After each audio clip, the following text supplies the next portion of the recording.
just about graded all the exams. I graded 4 of them just in the last hour that were made up today. I still have 1 more to grade, so I haven't graded them all. So I will give you a report on Friday of how everyone did overall. In case you're wondering, I did curve the 3rd exam by 3 points.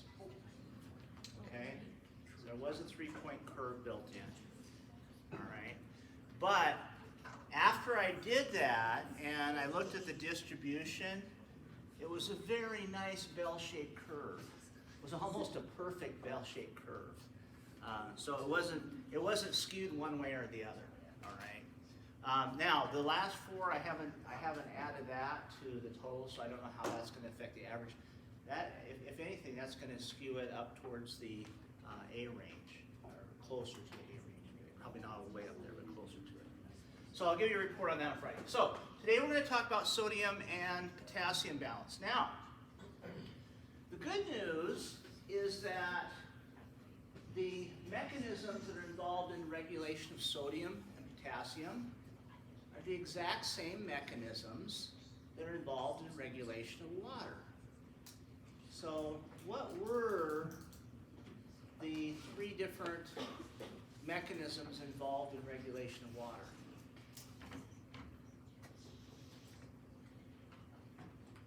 There's one of them that kicks in when blood pressure goes down to increase the glomerular filtration rate. That involves a enzyme secreted by the kidneys. What's the name of that enzyme? When blood pressure goes down. What was it? ACE enzyme? No, that's not secreted by the kidneys. Renin. Renin. Okay, good. Renin. Renin. I heard somebody say renin. Right. When blood pressure goes down, glomerular filtration rate goes down, kidneys respond by secreting renin. Renin converts angiotensinogen to angiotensin 1, and angiotensin 1 is converted to angiotensin 2 by angiotensin converting enzyme, which is found in the lining of the blood vessels of the body. Angiotensin 2 stimulates the adrenal cortex to release aldosterone, which increases reabsorption of sodium and water. So it's not surprising, since sodium and water are regulated in the same way, it's not surprising that the same mechanisms are used. Another hormone that can affect electrolyte concentration is ADH. ADH is stimulated by the, ADH is released in response to increases in osmolarity. So if sodium levels increase, or even potassium increase, that's going to change the osmolarity. That causes the hypothalamus to release ADH from the posterior pituitary. That increases water reabsorption. So that's going to affect electrolyte levels. Okay. And then the third mechanism we're going to talk about today are the natriuretic hormones. Atrial natriuretic hormone and B-type natriuretic hormone. Those are actually hormones produced by the heart in response to stretch. And so if sodium, if there's more reabsorption of sodium by the kidneys, then more water is going to be reabsorbed. It's going to increase blood volume. When blood volume increases, that increases stretch of the heart, and those natriuretic hormones are released. Natriuretic hormones decrease sodium reabsorption. So if you decrease sodium reabsorption, more sodium is going to be excreted in the urine. So that's going to get rid of sodium and bring sodium levels back down. And it's going to cause an increase in excretion of water, since water always follows sodium. So it's important that electrolytes be regulated because they're physiologically important. Some of them participate in chemical reactions. They also determine the electrical potential across the cell membrane of cells like neurons and also muscle fibers. And they strongly affect the osmolarity of fluids. So major cations that have to be regulated include sodium, potassium, calcium, and hydrogen ions. Major anions include chloride ions, bicarbonate, and phosphate. So probably the two most important ones are sodium and potassium. I guess there's three really, and hydrogen ions. Since hydrogen ions affect the pH, which can affect the activity of the enzymes. So those are the ones that we're going to focus on the most. Chloride, we don't need to talk about regulation of chloride too much, because chloride is sort of like water. It always follows sodium. Because chloride is an anion, it's negatively charged. Sodium is a cation, which is positively charged. Opposite charges attract. So whenever sodium is reabsorbed or excreted, chloride just follows because of the electrical attraction.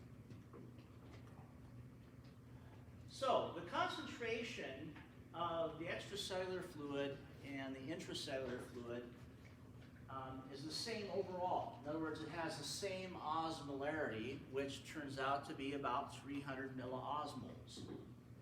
However, the types of ions in the extracellular fluid and intracellular fluid are different. Okay? On the left, you see the concentration of ions in the extracellular fluid. And the green bar on the far left is for sodium. So notice how high sodium is. So that's the highest ion in the extracellular fluid. Chloride is also high because chloride always follows sodium. So sodium's high, chloride concentration is going to be high. So their total osmolarity, which is determined primarily by sodium and chloride, in the extracellular fluid is about 300 milliosmoles.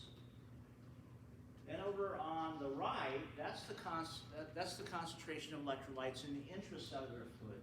Look how low sodium is in the intracellular fluid. Why is that?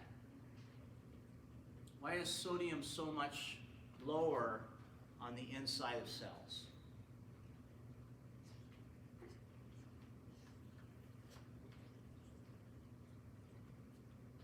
Think about a neuron. Why is sodium a lot lower inside of neurons?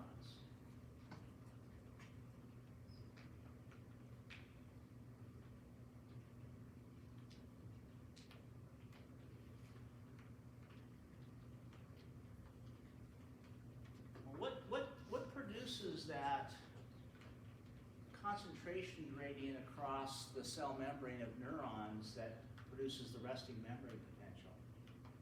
What is that a result of? Where sodium is higher on the outside of neurons than it is on the inside? What causes that gradient?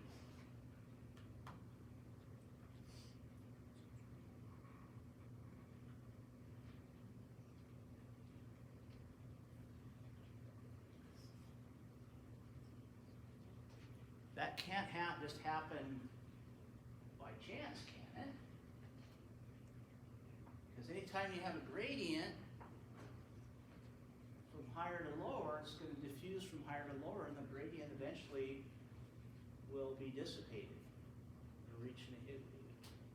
It'll equilibrate, so the concentration is the same on both sides of the membrane. So why is there that big difference?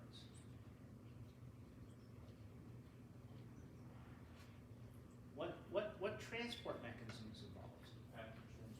Active transport, exactly. The reason it's a lot higher in the extracellular fluid than the intracellular fluid is because of primary active transport, or specifically the sodium, potassium, ATPase pumps. Sodium, potassium, ATPase pumps are found in the cell membrane of all of the cells of our body, not just neurons, and not just muscle fibers, but all of our cells. And it's continually pumping sodium out and potassium in a ratio of about 3 to 2. 3 sodium ions are pumped out for every 2 potassium ions that are pumped in. That's why in the extracellular fluid we have a very high concentration of sodium, a very low concentration of potassium. Potassium is being pumped into the intracellular fluid. And so in the intracellular fluid, it's just the opposite. There's a low concentration of sodium, because it's all being pumped out, and a very high concentration of potassium. So sodium is the main electrolyte in the extracellular fluid, but potassium is the main electrolyte in the intracellular fluid. Okay? And that's the same no matter what cell you look at in the body.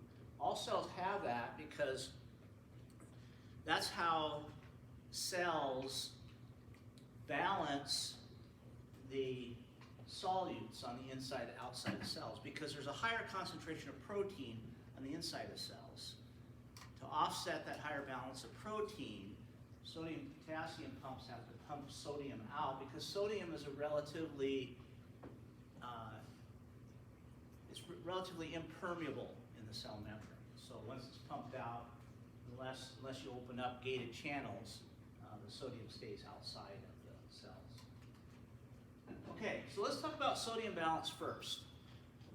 Adults need about 1/2 gram of sodium per day, but the typical American diet supplies 3 to 7 grams per day. So that's what? That's about 1.5 to 3.5 times the necessary amount for sodium.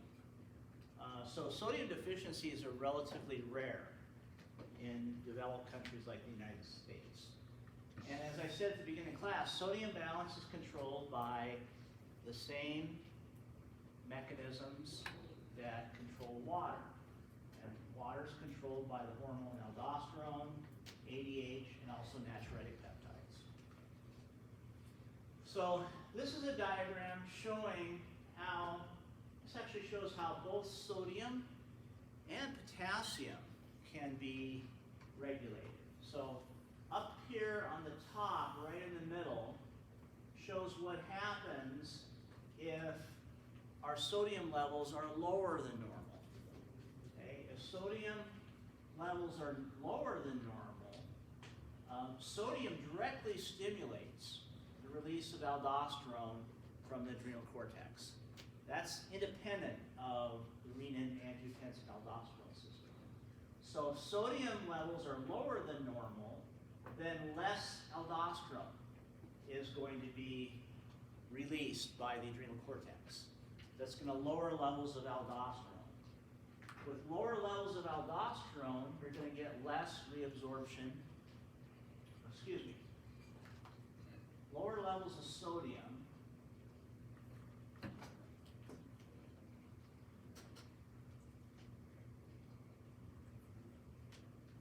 lower levels of sodium are going to cause,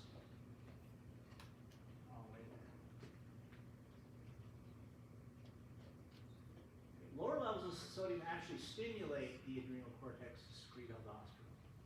Okay? So that's a direct effect on the adrenal cortex. That's going to stimulate the renal tubules to increase sodium reabsorption. So less sodium and water are going to be excreted in the urine, and so more sodium and more water will be retained. Okay, that.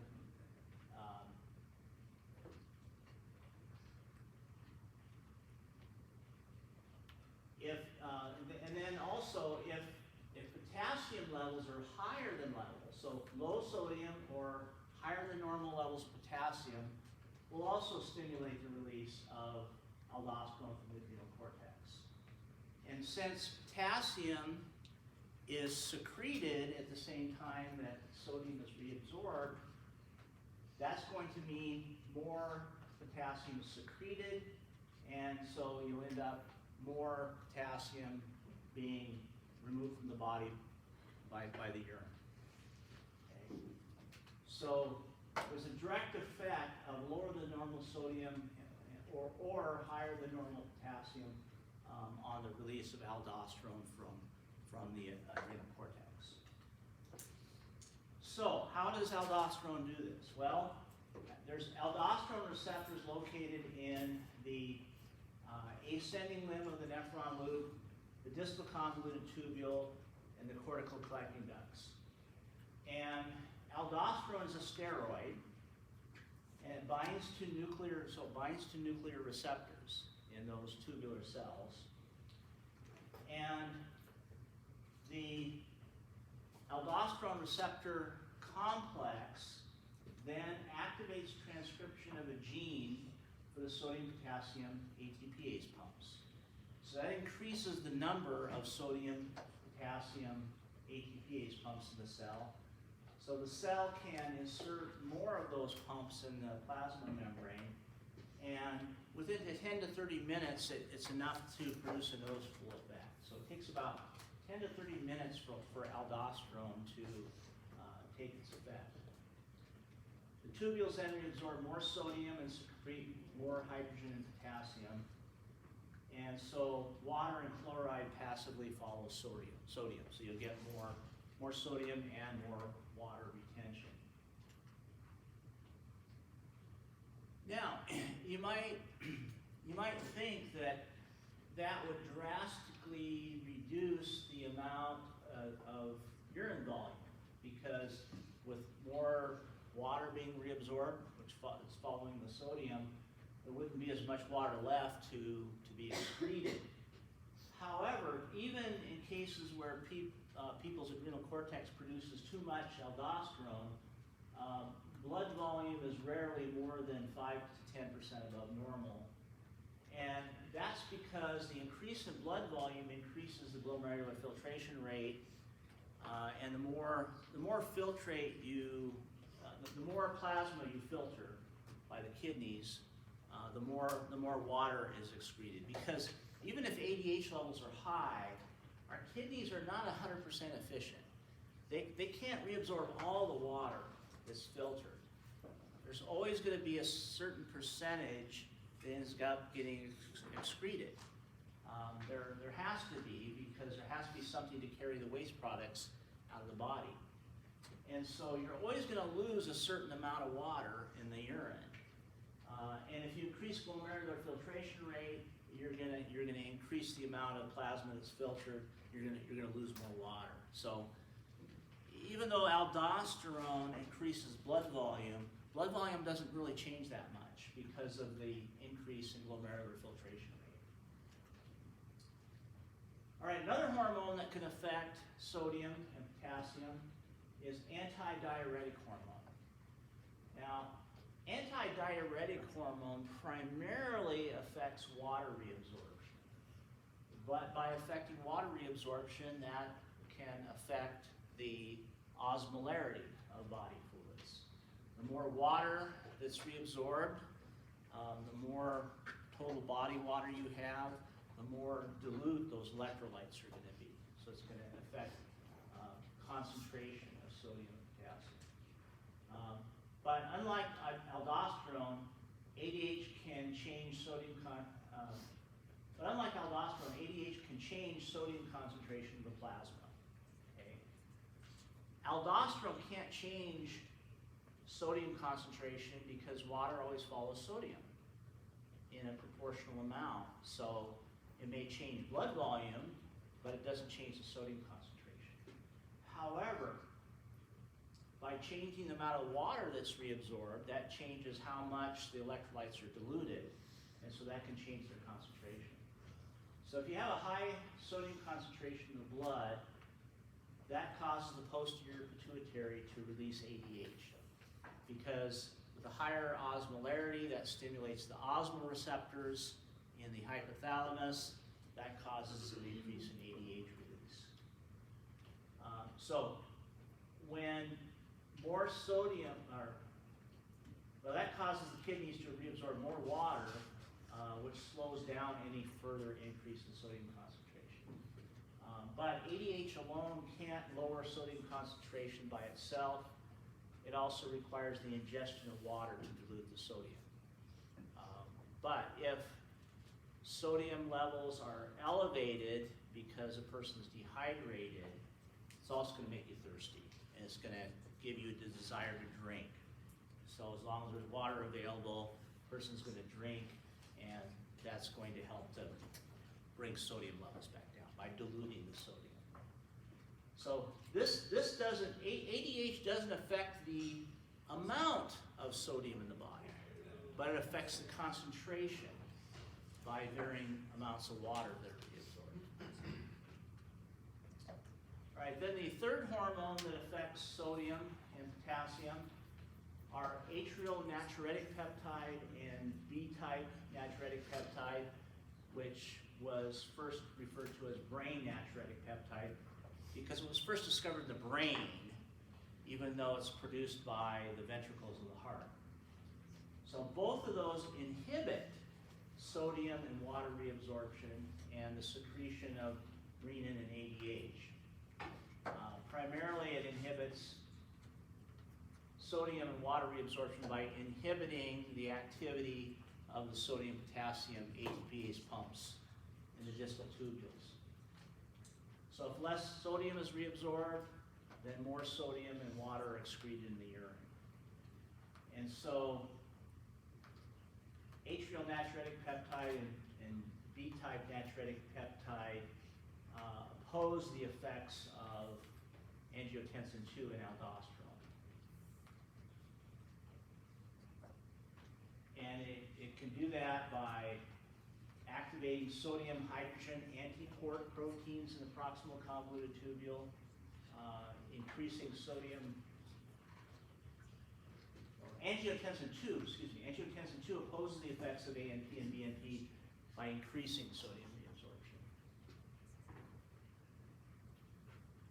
And that reduces urinary sodium output. So ANP and BNP oppose the actions of aldosterone.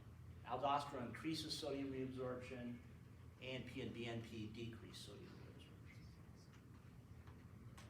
Now, there are some other hormones that can mimic the effects of aldosterone and therefore change the concentration of electrolytes in the body.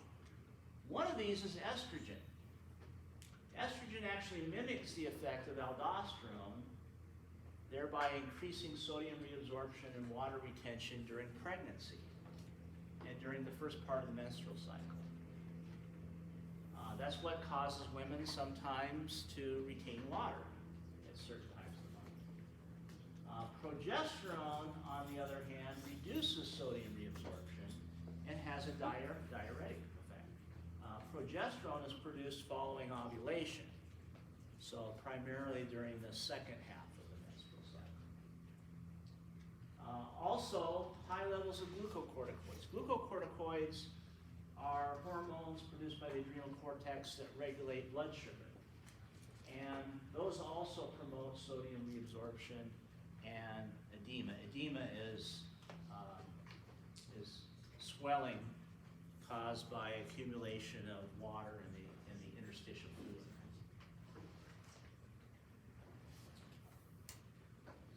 Now, electrolyte concentrations like sodium are also affected by salt intake. So when people are depleted of sodium, if they have real low levels of sodium, that generally causes a craving for salt. And that can occur after significant blood loss, Addison's disease, and also pregnancy. Now, there are a number of different ways that you can have imbalances in electrolytes. One way is by having hypernatremia. Hypernatremia is higher than normal sodium levels. And that will cause an elevated plasma concentration of sodium. And that can result from an administration of intravenous saline. It will result in water retention, hypertension, which is high blood pressure, and also edema. The opposite of hypernatremia is hyponatremia, and that's usually a result of excess intake of water. Hyponatremia usually can be corrected very quickly by increasing excretion of excess water. But if you take in too much pure water too quickly, it can result in water intoxication. It can cause swelling of the brain, and people have been known to die from that. Potassium balance is the next topic. It's closely regulated, or it's closely linked to sodium regulation because potassium always moves in the opposite direction of sodium because of the way the sodium-potassium ATPase pumps work. Whenever you increase the reabsorption of sodium, you increase secretion of potassium. But about 90% of potassium is reabsorbed in the proximal convoluted tubule. The rest is regulated by changing the amount of potassium secreted into the distal convoluted tubule in the collecting duct. So when potassium levels are high, more potassium is secreted into the filtrate, and urine concentrations may be higher than the fluid filtered by the glomerulus. So high potassium levels directly stimulate the release of aldosterone from the adrenal cortex. And that causes more sodium-potassium pumps to be synthesized in those distal convoluted tubule and the collecting duct, and more sodium-potassium pumps are incorporated into the membrane. And so that's going to cause an increase in reabsorption of sodium, but an increase in secretion of potassium, since sodium and potassium are transported in opposite directions.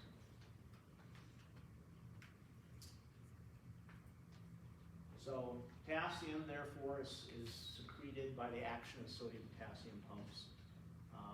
As I said, increases in potassium directly stimulate the release of aldosterone, and aldosterone secretes potassium at the same time it reabsorbs sodium. Now, potassium imbalances can be more dangerous than any other electrolyte imbalance. But the effects of hyperkalemia, which is higher than normal levels of potassium, depends on the rate of increase of potassium ions. If potassium levels increase rapidly, such as from a crush injury or hemolytic anemia, that's when red blood cells rupture, neurons become hyperexcitable, and the heart can go into ventricular fibrillation, leading to cardiac arrest. So that's something to keep in mind if you're an EMT or an emergency room physician. Somebody gets their legs crushed, you need to pay close attention to their potassium levels. But if potassium levels increase more slowly, that's going to increase the extracellular concentration of potassium. That's going to decrease the gradient for potassium, which is normally higher on the inside of the cells than it is on the outside. To decrease that gradient, potassium is going to diffuse out of cells more slowly during the repolarization phase of the action potential. And so that's going to make neurons and muscle fibers less excitable. So it depends on how quickly potassium levels rise. If it rises really fast, then it can cause cardiac arrest, which, as a matter of fact, is how they do capital punishment by lethal injection. One of the drugs they give to people that are sentenced to death for something like capital murder is they give them a shot of hypertonic potassium, and they administer it very quickly. That causes potassium levels to rise quickly. It makes their cells that are hyperexcitable, and they die of cardiac arrest. Now, at the same time, they also give them usually sodium pentobarbital, which is a central nervous system inhibitor, so they aren't aware of what's going on. They also usually give them a tranquilizer too, so they usually give them 3 different drugs at the same time. So slow repolarization of the membrane caused by slower elevations of extracellular potassium. That slows down the repolarization of the membrane, which causes neurons to be in the relative refractory period for a longer period of time. So that's going to slow down neural activity. It's going to make neurons less excitable, and it's going to cause muscles to be less excitable. Hypokalemia is lower than normal levels of potassium. That can result from heavy sweating, excessive vomiting or diarrhea, excessive use of laxatives, aldosterone hypersecretion, or alkalosis. With decreases in potassium in the extracellular fluid, more potassium moves out into the extracellular fluid, hyperpolarizing the cell membrane. So that makes neurons and muscles less excitable. So this is a diagram that shows the effects of changes in potassium levels. So on the far left is a cell with normal concentrations of potassium in the intracellular and extracellular fluid. So notice these little blue dots, there's more of them inside the cell. That's because of the action of the sodium-potassium pumps. It's pumping potassium inside the cell. It's lower in the extracellular fluid because it's being pumped out of the extracellular fluid into the cell. So we have a concentration of potassium that's higher on the inside of the cell than out. And so the cell is going to reach an equilibrium at rest. Now, if all of a sudden you dump a whole bunch more potassium into the extracellular fluid, then you're not going to have as much of a gradient for potassium. And so, well, what will happen is eventually the potassium will move into the cell, increasing the intracellular concentration of potassium. With more positive ions on the inside of the cell, that's going to depolarize the inside of the membrane, making the cell hyperexcitable. So that's what happens if potassium levels rise very quickly. And the reason that happens, the reason the potassium moves into the cell is because potassium is about 1,000 times more permeable in cell membranes than sodium. So sodium wouldn't have the same effect. But potassium would diffuse in, depolarizing the membrane, making it hyperexcitable. That's what can cause a person to go into cardiac arrest. If potassium levels in the extracellular fluid are lower than normal, then you have a larger gradient. So more potassium is going to diffuse out. It's going to make the inside of the membrane even more negative, which will hyperpolarize the cell. The cell is hyperpolarized, it becomes, makes it harder for it to reach threshold, and so it's going to be less excitable. But if potassium levels rise more slowly, that will make the cells less excitable. So, in summary, the primary electrolytes in the extracellular fluid are sodium and chloride. The main electrolytes in the intracellular fluid are potassium and phosphate. There's lots of phosphate inside cells because phosphate is needed for DNA and RNA synthesis and also for ATP synthesis. Sodium and water regulation are closely tied together. Water always follows sodium. Sodium is regulated by aldosterone, which is also affected by the renin-angiotensin-aldosterone system, natriuretic peptides, ADH, and salt intake. Potassium is regulated primarily by aldosterone, which increases potassium secretion. Potassium imbalances are potentially the most dangerous, potentially resulting in either paralysis or cardiac arrest. All right, any questions? Okay, so Friday then we will have class. I won't take attendance though, so if you want to watch it on video, on Canvas, you can do it that way. What I'm going to be talking about on Friday is pH balance, okay? Which is important because if pH either gets too low or too high, it disrupts enzyme function. So there's several mechanisms by which our body regulates pH. Okay, that's it then for today.